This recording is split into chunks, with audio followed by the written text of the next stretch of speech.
இன்றைக்கி என்னடா ஒரு கண்டென்ட்டுமே கிடைக்கலையேன்னு நினச்சிட்டு என் பாட்டுக்கு ரோடாக தெரிஞ்சிட்டு இருந்தேங்க. கடைசியில் வீட்டுக்கு வந்து பக்கத்தில் பார்த்தா இதை யாரோ தேவையில்லான்னு சொல்லி தூர போட்டிருந்தாவே. சரி அப்போ இதை எடுத்துகிட்டு போய் ஏதாவது புதுசாக ட்ரை பண்ணலான்னு சொல்லி ஓடி போய் கழுவ ஆரம்பிச்சிட்டாங்க. தண்ணி அடித்து ஊற்றி கழுவி எப்படி இல்லாமல் ஒரு முடிச்சிட்டேன். எங்கள் அம்மா வேறு அறுப்பு, டேய் கையில் கிழிச்சிக்காமல் கழுவலன்னு. எங்கள் அம்மா இதுக்கு ஒன்றும் சொல்லாதுங்க, ஏன்னா நம்ம வந்து அடிக்கடி கிறுக்குத்தனமாக ஏதாச்சும் செய்வோமே, பின்ன அடிப்படாமல் பண்ணுங்கன்னு சொல்லுவாவே. ஏன்னா அது எல்லா அம்மா மார்களுக்கு இருக்க பாசம் தானே.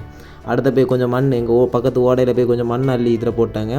அதுக்கப்புறம் சும்மா என் பாட்டு என் வேலையை தொடங்கிட்டேன். என்ன செய்ய போகிறேன்னே தெரியாமல் தான் ஆரம்பித்தேன். கடைசியில் வீடியோ எப்படி இருந்திருக்குன்னு நீங்களே பாருங்களேன். ஃபஸ்ட்டே நான் காட்டியிருப்பேன், பார்க்க அழகாட்ட தான் இருந்துச்சு கடைசி முடியும் போது. அதுக்கு முன்னாடி யாரும் நம்ம சேனலை சப்ஸ்கிரைப் பண்ணிட்டு அப்படி ஒரு லைக்கும் போட்டுட்ருங்க. எனக்கு அடுத்தடுத்த வீடியோவில் மோட்டிவேஷனாக இருக்கும். அதை நான் போடி அப்படியே ஒருத்தர் வந்துகிட்டே இருக்கும். வாங்க வீடியோக்குள்ளே போகலாம்.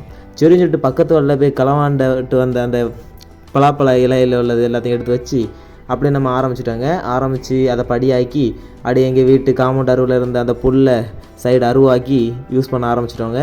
அடுத்து நம்ம அந்த மலைக்கு இது கொஞ்சம் நைஸ் புல் மாதிரி இருந்து கொஞ்சம் கட்டி புல் எங்களோட தொட்டியில் இருந்துச்சு. அப்போ விடுவோமா நம்ம அங்கே தொட்டியில் போய் எடுத்தாச்சுங்க. அதை எடுத்துகிட்டு வந்து மறுபடியும் நம்ம வேலையை ஆரம்பித்து மலையையும் ஃபுல்லாக கவர் பண்ணியாச்சுங்க. என்னடா மலையில் மரமே இல்லையான்னு கேட்காதீங்க. இந்த மலையில் கொஞ்சம் பட்ஜெட் ப்ராப்ளம், அதனால் மரம் ஒன்றும் இல்லை. பட்ஜெட் வந்தப்பறம் மரத்தோடு நான் மலை வச்சேன். ஓகேவா. அடுத்து கொஞ்சம் போய் இந்த பூவெல்லாம் டிசைனுக்கு எடுத்துகிட்டு வந்து கொஞ்சம் அலங்காரம்லாம் பண்ணி வச்சு பார்த்தாங்க. ஓரளவுக்கு பரவாயில்லாமட்டே வந்துச்சு. ஆனால் கடைசியில் ஃபினிஷிங் பார்க்க பக்காவாட்டே இருந்துச்சு. நீங்களும் மறக்காம வீட்டில் ட்ரை பண்ணி பாருங்கள். உங்கள் வீட்டில் தேவையில்லாமல் பொருள் இருந்துச்சுன்னா தூக்கி எறியாமல் இந்த மாதிரி தான் யூஸ்ஃபுல்லாக பண்ணிங்கன்னா உங்களுக்கும் அழகாக இருக்கும். உங்களுக்கு தேவையாட்டப்படும்.